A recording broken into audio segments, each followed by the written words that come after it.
Hello everyone and welcome back to my channel Learning Lane. In this video Earth movements, orogenic and epiorogenic movements, faults, folds and landforms are explained. Before we start, please do subscribe to my channel.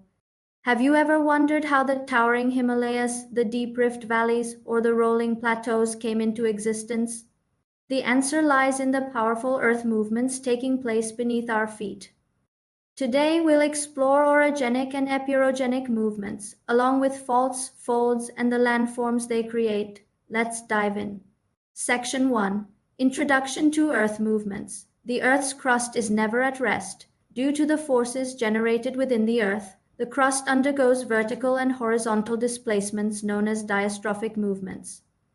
Broadly, these are classified into orogenic movements, which are responsible for mountain building, and epiorogenic movements, which are responsible for broad uplifts and depressions of the crust. Both are part of the grand story of how our landscapes evolve. Section 2. Orogenic movements. Orogenic movements are the forces that create mountains. The word orogeny literally means mountain building. These movements are mainly horizontal, caused by plate collisions, compressions, and tensions. When rocks are compressed, they may bend, forming folds. When stress exceeds rock strength, they may fracture, creating faults. Orogenic movements have given rise to some of the world's greatest mountain systems, the Himalayas, the Rockies, the Andes, and the Alps. Section 3. Epirogenic movements. Epirogenic movements, on the other hand, are broad, gentle uplifts or subsidences of large parts of the Earth's crust. Unlike orogenic movements, they are mostly vertical and do not disturb rock strata much. For example, the Deccan Plateau in India is a result of epirogenic uplift. Similarly, the Great Plains of North America represent epirogenic subsidence. These movements explain why we see plateaus, basins, and stable continental shields. Section 4. Folds. Now let's look at folds, one of the most striking results of orogenic movements. When compressional forces act on rock layers, they bend instead of breaking.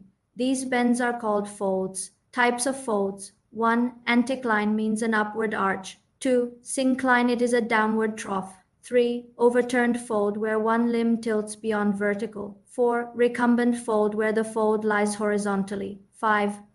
Nappe, it is a large displaced recumbent fold.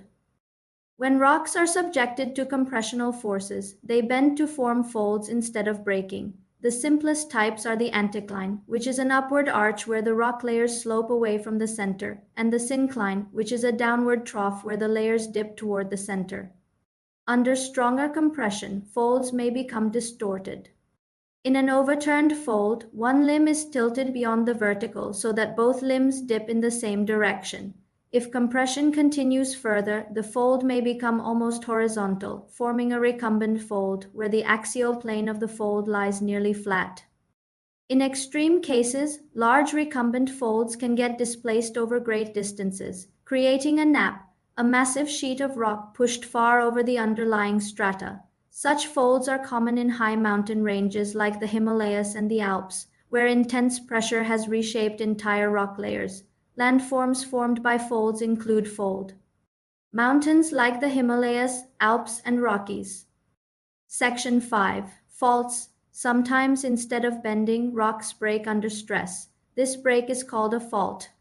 Faults are classified based on the relative movement of blocks. First is normal fault. A normal fault forms when the Earth's crust is stretched by tensional forces, causing one block of rock to slide downward relative to the other along a fault plane.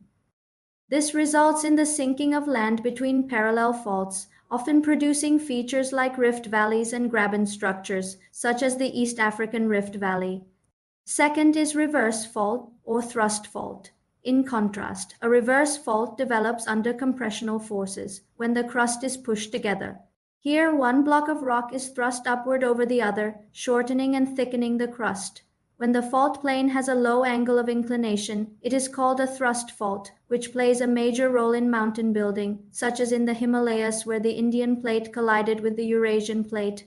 Third is strike-slip fault. Finally, a strike-slip fault is created by shear forces, where blocks of rock move horizontally past each other with little vertical displacement. This sideways sliding motion offsets natural and human-made features, producing long linear fault zones.